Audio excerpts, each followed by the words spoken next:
Hello students, in today's class we are going to see 4th standard Hindi lesson number 6, that is Indradhanush. So in this video we are going to see question answer of this chapter. So we start already इसके पहले के chapters के explanation question answer uploaded है. Video maximum resolution पे देखेंगे तो clear दिखेगा. Maximum resolution means 360, 480 and 720 resolution पे आपको देखना है.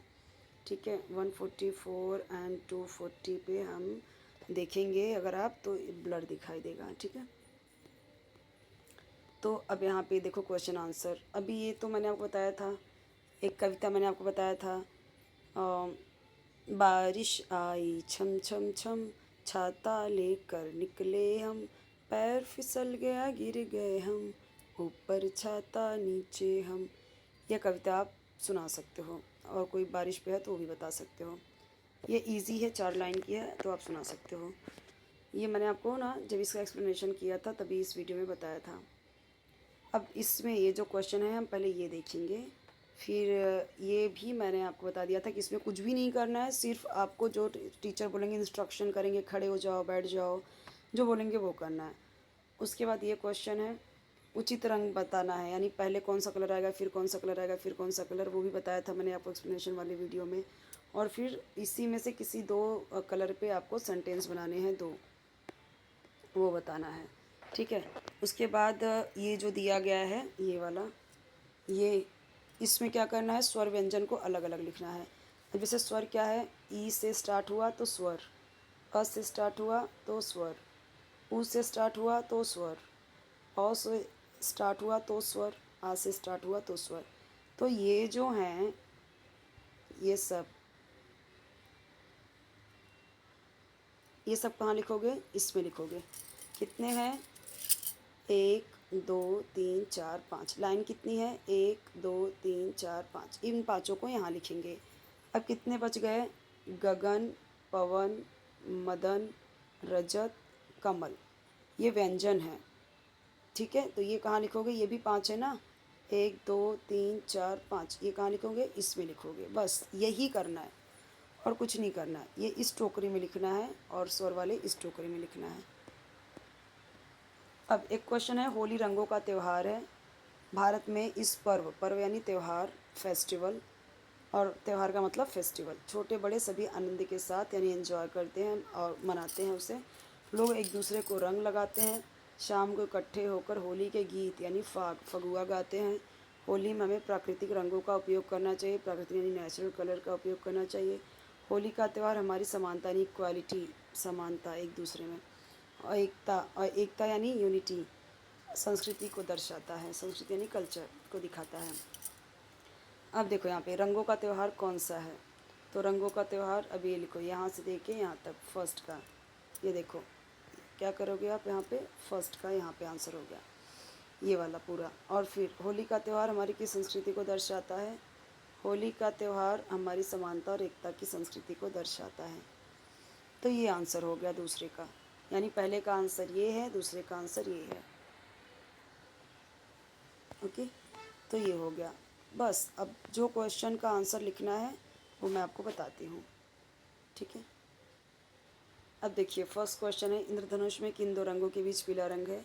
हरे और नारंगी रंग के बीच पीला रंग है, यही आंसर लिखना है. इंद्रधनुष के 7 रंग कौन से हैं, बैंगनी, नीला, आसमानी, हरा, पीला, नारंगी और लाल. बताया था ना मैंने आपको लास्ट वीडियो में, बैनी, आह, पिनाला. तो एक्सप्लेनेशन वाले वीडियो में मैंने बताया था कि ये याद कर लोगे ना आप, बैनी, आह, पी, ना, ला. तो बै से बैगनी, नी से नीला, आ से आसमानी, ह से हरा, पी से पीला, ना से नारंगी, ला से लाल. तो ये याद कर लोगे तो पूरा याद करने की ज़रूरत नहीं है, फिर आप लिख लोगे, पर लिखने आना चाहिए आपको. इंद्रधनुष कब दिखाई देता है, वर्षा के बाद जब धूप निकलती है तब इंद्रधनुष दिखाई देता है.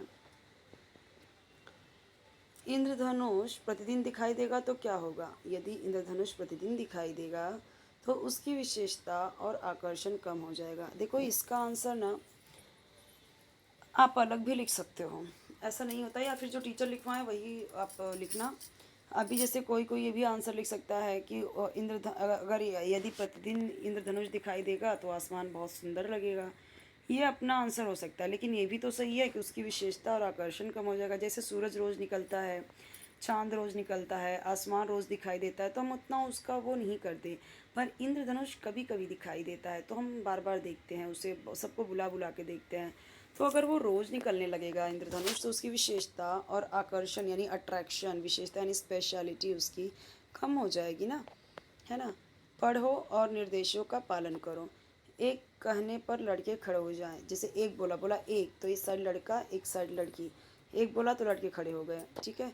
दो कहने पर लड़कियां खड़ी हो जाएंगी, टीचर ने बोला दो तो लड़कियां खड़ी हो जाएंगी, ऐसे। उसके बाद पीछे मुड़ो और एक कदम आगे बढ़ो। तो पीछे मुड़ना है और एक कदम आगे बढ़ेंगे। जब टीचर बोलेंगे अपना दाहिना हाथ ऊपर उठाओ, तो दोनों लड़के और लड़कियां दोनों अपने हाथ दाहिना यानी राइट हैंड ऊपर उठाएंगे।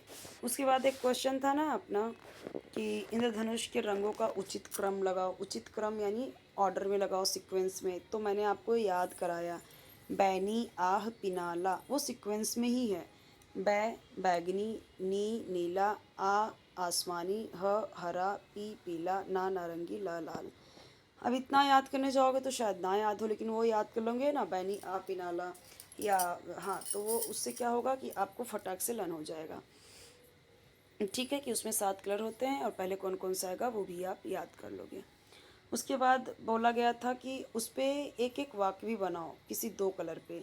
तो मैंने एक्सप्लेनेशन वाले वीडियो में बताया था, सेब लाल है, आम पीला है, वो एकदम इजी था। आप और भी दूसरे भी सेंटेंस बना सकते हो, ठीक है। तो अभी यहाँ पे देखो क्या बोला है, लाल रंग गुलाब के फूल का होता है, या फिर ऐसे गुलाब के फूल का रंग लाल होता है, कुछ भी लिख दो।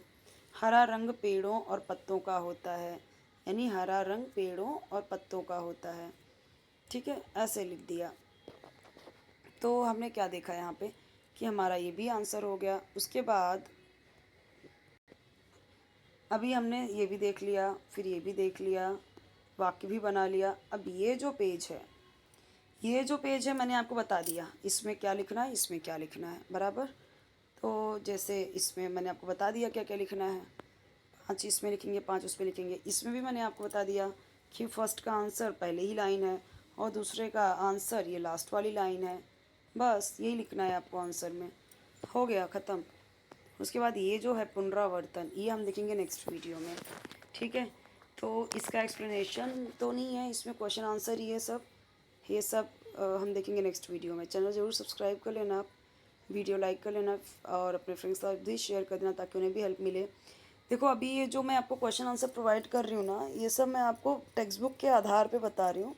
डाइजेस्ट आंसर में हो सकता है थोड़ा बहुत इधर उधर हो, बट टीचर क्या करते हैं, वो डाइजेस्ट आंसर ही एक्सेप्ट करते हैं। तो जो आपके स्कूल में लिखाया जा रहा है वो भी एक बार मैच करना, और जो स्कूल में लिखाया जाए उस पर ही ज़्यादा ध्यान देना। यहाँ पे मैं आपको जो आंसर दे रही हूँ मैं तो सही ही दे रही हूँ, चैप्टर के अकॉर्डिंग सारे आंसर सही होते हैं। बट डाइजेस्ट के हिसाब से अगर टीचर जाते हैं तो फिर क्या होता है कि वो ये आंसर आपको कोई कोई बोलेगा कि गलत है, ये है वो है, तो गलत होता नहीं है, आंसर दोनों करेक्ट है, ठीक है।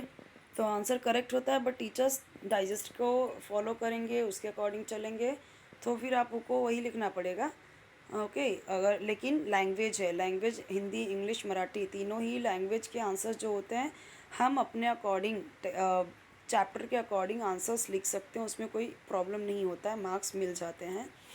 बट वो आंसर सही होना चाहिए, आपकी मात्राएं, आपके वर्ड्स, सेंटेंस फ्रेमिंग सब सही होना चाहिए, ओके। तो उसमें कोई प्रॉब्लम नहीं है, आंसर सारे मैं आपको करेक्ट ही दे रही हूँ इसमें, ओके। और जब डाइजेस्ट आ जाएगा आपके, अभी स्कूल्स में डाइजेस्ट आया नहीं है, जैसे ही आ जाएगा मैं प्रोवाइड कर दूँगी, ठीक है।